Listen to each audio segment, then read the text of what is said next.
Hello everyone, welcome to DryerDays Art Studio. I'm Catherine. Thank you so much for being here today. I'm going to be working on these green coasters here. Everything that I use in these is available in my store, DryerDaysArtStudio.com. I will link everything in the description that I use. And these, I used a couple different techniques on these that I'm excited to bring to you guys, and I hope you can use in your own artwork.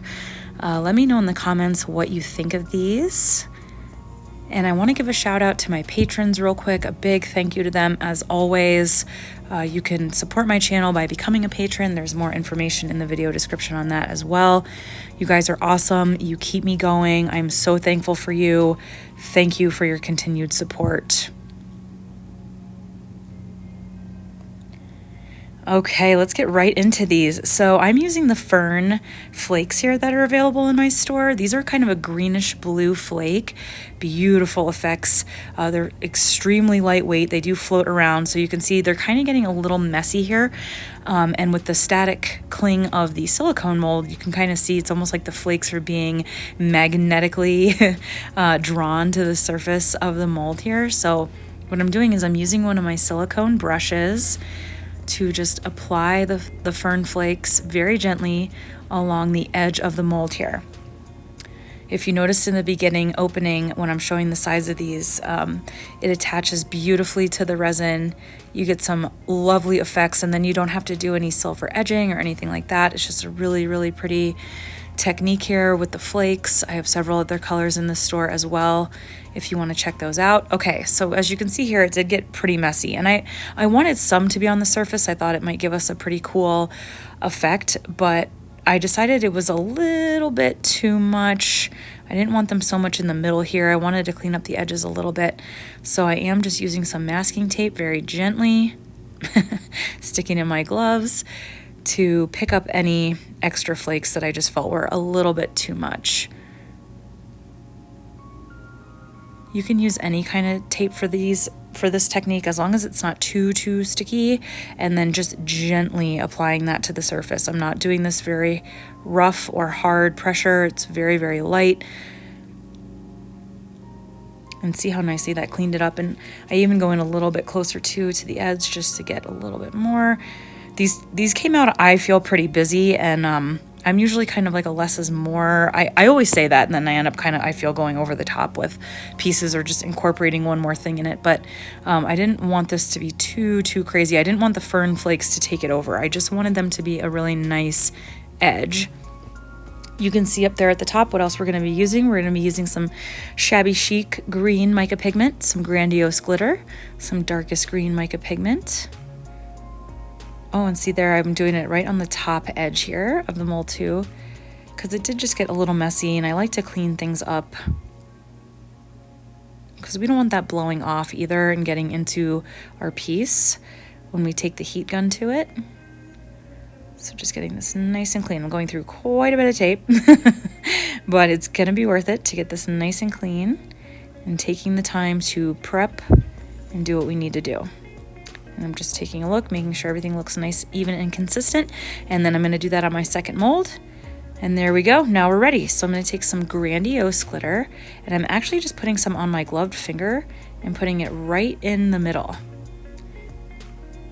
This is a really chunky, cool, iridescent glitter. It's warmer, I would say, more on the golden side, but it has hues of green and yellows in there, and I knew I wanted you to be able to see it, and sometimes I feel like when I mix it with the resin with other dark colors like that darkest green, it gets a little lost. So I'm putting this right down on the surface so it'll be prominent.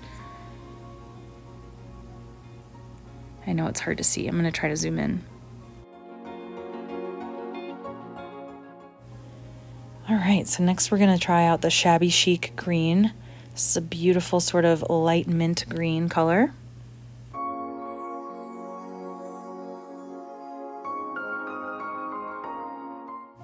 And now we'll mix up some of the darkest green. It looks blue in the jar, but when you mix it into resin, it does look green.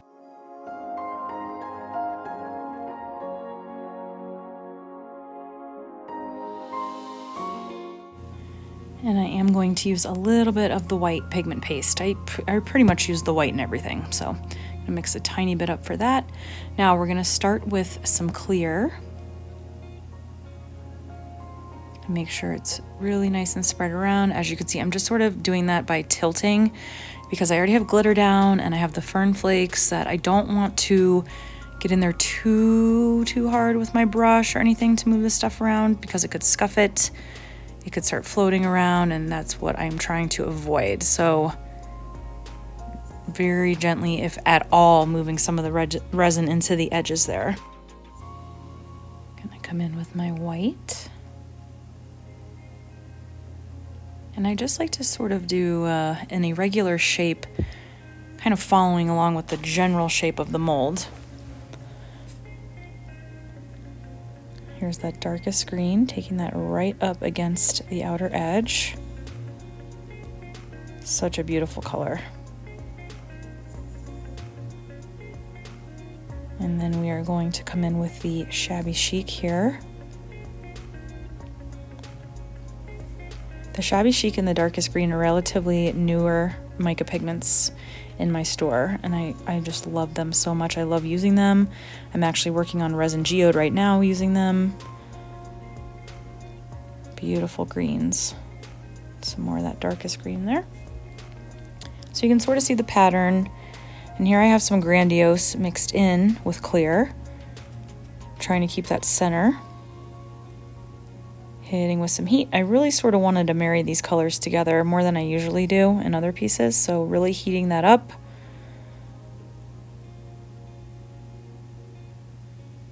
I'm working on ceramic tiles because they are easy to move off of my table so I can work on other things in the same space.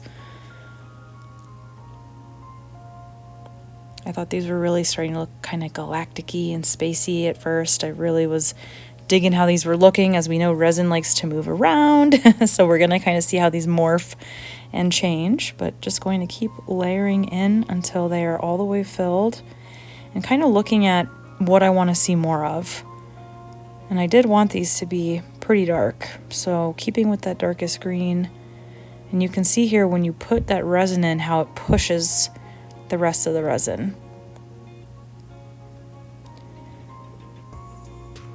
You'll see it when I pour it in the middle too. It pushes everything outward when we add more of that clear mixed with the Grandiose in the center.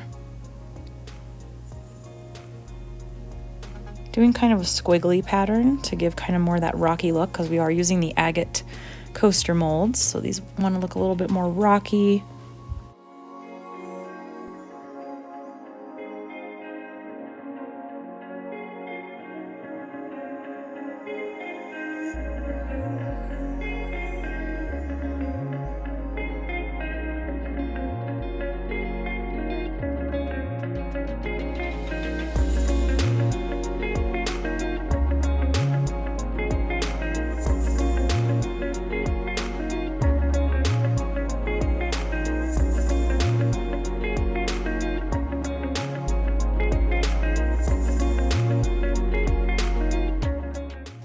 Alright, so this was all done. You can see how nice and filled up they are. I think they look pretty sweet. This is when we're going to let them sit and cure. That Grandiose glitter is looking pretty cool on top there, almost like it's on fire. And we're just going to let this cure. And next I will show you demolding. Okay, so look at that stunning edge from those Fern Flakes. Oh my goodness. And see how we kind of left it a little bit? And look at the beautiful cells we got from this pigment. Oh my gosh. And I like these, but I felt like they were missing a little bit of something. So I did add just a couple of lines on the front and the back. And then I am going to do a flood coat. And I go more in depth about the flood coats in the video of those Rockstar coasters that you see there. So I will tag the Rockstar coaster video below if you want to watch how I flood coat these. But here they are, all done. That flood coat just made them look so shiny and beautiful. I think that line on there just added a little something. It just gave it a little bit more structure. Oh my gosh, look at those fern edges. I just think that is absolutely stunning. I can't wait to use some of the other flakes on the edges of my molds. So I hope you guys enjoyed this video. Thank you so much for watching. Please check out the video description for all the products used. Come check me out on Instagram and TikTok at DryerDays. Thank you, thank you. Please like, comment, and subscribe. And until next time, everybody, keep on pouring.